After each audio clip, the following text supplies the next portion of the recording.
안녕하세요. 반짝반짝 명리 한 스푼입니다.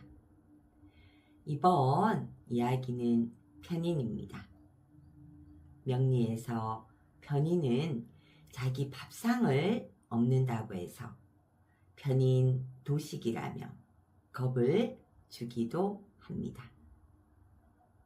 저는 겁제, 상관에 이어 편인까지 가지고 있습니다.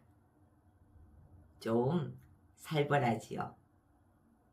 그렇다면 정말 제 삶은 험난하기만 했을까요? 오늘은 그 편인에 대해 조금은 부드럽게 이야기해 보겠습니다.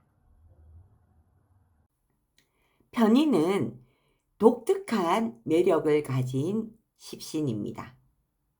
보통 편인이 식신을 극한다 해서 활동력이나 의식주를 의미하는 식신을 막는 부정적인 의미만 강조되기도 합니다. 하지만 다르게 보면 활동하지 않고도 살아남기 위해 특별한 재능과 전문성을 만들어내는 힘이라고도 볼 수 있습니다. 그래서 편인은 특별한 재주와 감각, 남들과 다른 방식의 능력으로 연결되기도 하지요. 운의 흐름이 잘 맞을 때는 그 능력이 정말 놀랍게 발휘되기도 합니다. 마치 초능력처럼요. 하지만 편인이 힘들게 작용하면 생각만 많아지고 행동은 점점 줄어들게 됩니다. 의심이 많아지고 부정적으로 상황을 바라보기도 하며 몸은 움직이지 않는데 머릿속은 계속 바쁘게 돌아갑니다. 정인이 조건 없이 품어주는 친엄마와 같은 사랑이라면 편인은 눈치를 보며 사랑을 확인하려는 마음과 비슷합니다. 그래서 편인은 살아남기 위해 상황을 예리하게 살피고 한 분야를 깊고 집요하게 파고드는 힘이 있습니다. 하지만 그 깊이가 지나치면 스스로 만든 생각의 감옥에 갇히기도 합니다. 세상을 삐딱하게 바라보거나 아무도 나를 이해하지 못한다는 소외감에 머물기 쉽습니다. 생각은 우주 끝까지 가 있는데 몸은 움직이지 않으니 주변에서는 망상가처럼 보이거나 게으르다고 오해받기도 하지요. 이런 모습 때문에 편인을 슬픈 별이라고 부르기도 합니다. 하지만 편인을 제대로 쓰는 사람은 완전히 다릅니다. 뛰어난 직관력과 통찰력, 깊은 사고와 독창성으로 남들이 보지 못하는 것을 꿰뚫어 보는 힘이 생깁니다. 남들은 여러 번 설명해야 이해하는 것을 한 번에 이해하기도 하고 남들이 가지 않는 길에서 독보적인 성과를 만들어내기도 합니다. 편인은 사물의 앞면보다 뒷면을 보려는 힘이 강합니다.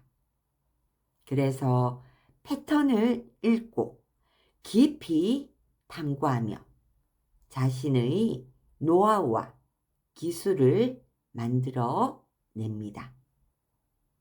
좁고 깊은 전문성에서는 정말 강한 힘을 발휘하지요. 결국 편인의 가장 중요한 숙제는 이것입니다.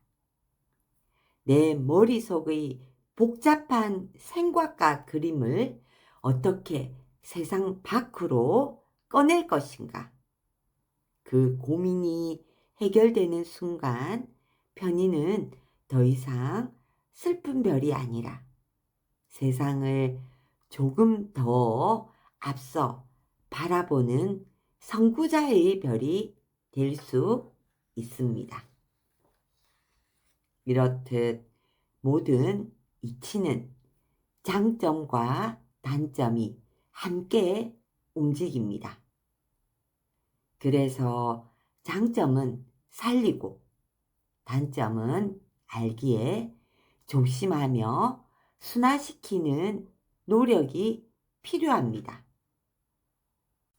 저 역시 겁재, 상관, 편인을 가지고 있습니다.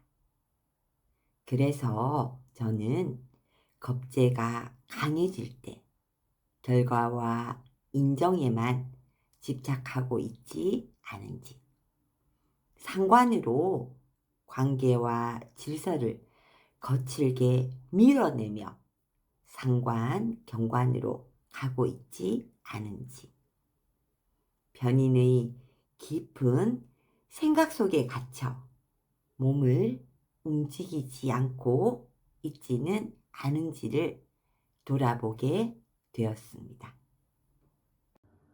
그래서 겁재는 나를 바로 세우는 힘으로, 상관은 사람들과의 관계를 부드럽게 이어가는 방향으로, 편인은 생각을 현실로 꺼내는 방향으로 바꿔보려 노력하고 있습니다. 그동안 보여지는 저의 모습과 상황이 조금 힘들었거든요. 명리가 내 삶의 지침서가 되어 방향을 보여준다면 쉽지는 않더라도 사람은 조금씩 바뀌어 갈 수 있다고 생각합니다. 그동안 십성에 대해 알아보았습니다. 다음 이야기는 일주의 중심이 되는 일간, 목화 토금수의 첫 시작인 간목 이야기로 이어지겠습니다.